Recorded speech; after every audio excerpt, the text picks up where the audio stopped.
ওই দেখুন ওখান থেকে টোটোতে নামলাম আমরা, আর এই হচ্ছে ঘোড়াকাটোরা লেকটা। সুন্দর, দেখুন কি সুন্দর লেকটা। এখানে যদি বোটিং করতে চান তাহলে টিকিট কাটতে হবে আপনাদের, মানে প্যাডেল বোট আছে এখানে, এখানে টিকিট কাউন্টার আছে।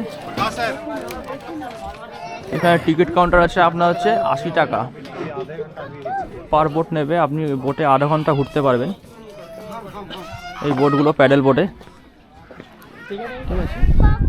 আমরা এখন ঘোড়াকাটোরা লেকের পাশে দাঁড়িয়ে আছি। ওই দেখুন দূরে বুদ্ধের মূর্তি। এখানে এসে অবাক হয়ে গেলাম এত সুন্দর চারপাশের পরিবেশ দেখে। আপনারা রাজগীরে আসলে অবশ্যই এই ঘোড়াকাটোরা লেকে আসবেন।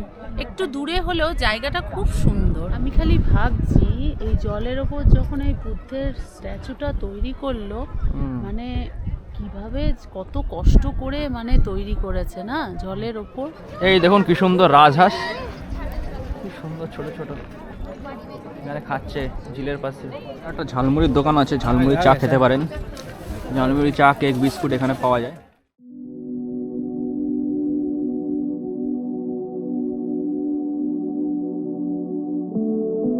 ঘোড়াকাটোরার বাংলা অর্থ হলো ঘোড়ার বাটি। এই লেকটা অনেকটা ঘোড়া আকৃতির মতো এবং 3 দিক পাহাড় দিয়ে ঘেরা।